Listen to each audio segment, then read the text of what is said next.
Salut à tous et bienvenue sur la chaîne. Aujourd'hui, on va parler d'une série que presque tout le monde connaît, Miraculous, les aventures de Ladybug et Chat Noir. Derrière les couleurs vives, les musiques joyeuses et les histoires d'amour adolescentes, il existe une théorie très différente, bien plus sombre. Une théorie qui dit que Miraculous Ladybug ne raconte pas simplement les aventures de deux super-héros, mais le fardeau tragique de deux âmes piégées par le pouvoir.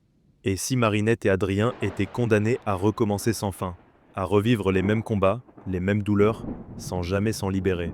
Aujourd'hui, on plonge ensemble dans la théorie du cycle maudit des Miraculous. Et crois-moi, après ça, tu ne regarderas plus jamais Ladybug de la même façon. Dans la série, les Miraculous sont présentés comme des bijoux magiques qui permettent à leurs porteurs de devenir des héros. Mais un détail intrigue les fans.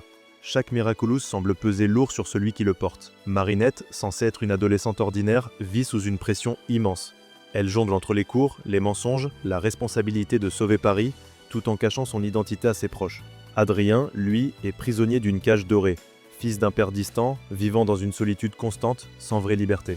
Ces deux personnages incarnent déjà deux formes de souffrance, le fardeau de la perfection et la douleur de l'enfermement. Sur le Wiki Fandom, une théorie affirme que le pouvoir des Miraculous est un don qui s'accompagne d'un sacrifice invisible. Autrement dit, chaque transformation ne serait pas seulement une bénédiction, mais une dette spirituelle. Et cette dette, Ladybug et Chat Noir la paieraient un peu plus à chaque combat. Regarde bien la structure de la série. Chaque épisode suit presque toujours le même schéma. Quelqu'un subit une émotion négative, Papillon l'akumatise, Ladybug et Chat Noir arrivent, ils battent le méchant, purifient l'Akuma, et tout revient à la normale.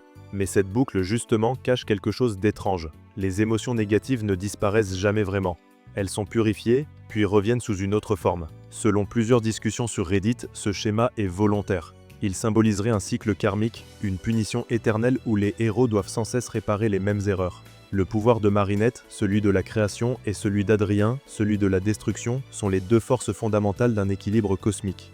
Mais cet équilibre ne doit jamais être rompu. C'est pour ça qu'ils ne peuvent jamais vaincre définitivement Papillon, ni vivre leur amour librement.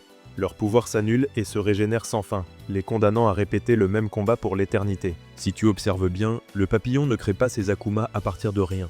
Il se nourrit des émotions humaines. Tristesse, colère, peur, humiliation, ce sont des énergies puissantes, capables de transformer quelqu'un en monstre. Mais d'où vient cette énergie au juste ? Certains fans pensent que le papillon ne fait qu'utiliser un système déjà présent dans l'univers des Miraculous, le recyclage des émotions. Quand Ladybug purifie un Akuma, elle ne détruit pas l'énergie négative. Elle la nettoie, puis la réinjecte dans le monde. C'est comme si chaque combat ne faisait que redistribuer la souffrance sans jamais la faire disparaître. Ce qui expliquerait pourquoi Paris est sans cesse attaqué, pourquoi les émotions des habitants sont toujours à vif. Le pouvoir de Ladybug ne sauve pas, il stabilise temporairement un monde condamné à souffrir. Et au fond, Marinette le sait. Avec le temps, Marinette devient de plus en plus stressée, de plus en plus perfectionniste, de plus en plus isolée. Son rôle de Ladybug l'empêche de vivre pleinement sa vie d'adolescente. Adrien, lui, est enfermé dans le rôle du héros tragique.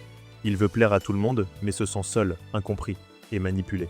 Dans la théorie, ces évolutions psychologiques ne sont pas des traits d'écriture, mais les signes d'une détérioration mentale. Les Miraculous ne leur donnent pas seulement des pouvoirs, ils les changent, lentement, de l'intérieur. Comme si leur humanité s'effaçait petit à petit, remplacée par une mécanique divine qui ne peut plus s'arrêter. Sur TV Tropes, certains fans parlent même d'une malédiction du pouvoir, une forme de possession douce exercée par les Kwami, ces créatures soi-disant bienveillantes. Et quand on y pense, que sait-on vraiment de ce que veulent les Kwami ? Les Kwami sont présentés comme adorables, mais certains fans pensent qu'ils ne sont pas aussi innocents qu'ils en ont l'air. Plagg et Tiki semblent guider leurs porteurs, mais jamais sans leur imposer de règles strictes. Ne pas révéler leur identité, ne pas refuser un combat, ne pas enlever le bijou. Ces contraintes ressemblent davantage à un contrat magique qu'à une simple mission. Et si les Kwami étaient en réalité les gardiens d'un cycle éternel ? Leur but serait de maintenir l'équilibre entre création et destruction, peu importe le coût humain. C'est pour cela qu'ils choisissent toujours des adolescents, des esprits malléables, émotionnellement forts, mais facilement manipulables. Les jeunes héros deviennent ainsi les instruments parfaits de ce système.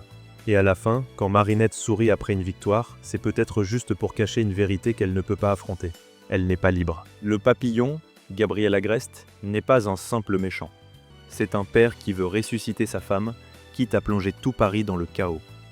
Mais dans cette théorie, Gabriel n'est pas seulement égoïste. Il est le seul à avoir compris la vérité. Il sait que les Miraculous sont maudits.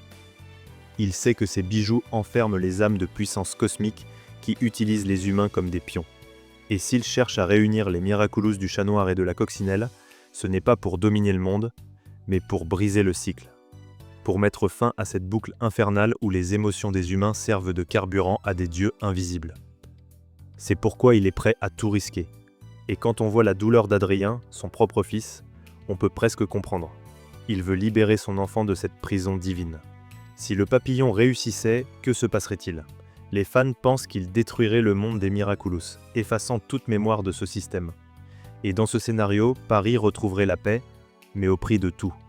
Ni Marinette, ni Adrien, ni personne ne se souviendrait de ce qu'ils ont vécu. C'est pourquoi Ladybug se bat désespérément. Elle croit sauver le monde alors qu'en réalité, elle prolonge son enfermement. Chaque victoire éloigne la vraie libération. Et à la fin, quand elle dit « Miraculous Ladybug », c'est peut-être juste une incantation pour refermer la boucle, encore une fois. Alors, et si Miraculous Ladybug n'était pas l'histoire joyeuse de deux adolescents parisiens, mais celle de deux âmes sacrifiées pour maintenir un équilibre cosmique? Et si leur pouvoir n'était pas une bénédiction mais une malédiction héritée d'un monde qui les dépasse? Marinette, la gardienne de la création. Adrien, le porteur de la destruction. Deux pôles d'un même cycle, condamnés à s'aimer, à se battre, à oublier, encore et encore. Leur victoire n'est jamais définitive, leur amour jamais libre. Et peut-être que dans un futur épisode, quand le cycle se brisera enfin, ce ne sera pas une fin heureuse, mais la fin de tout.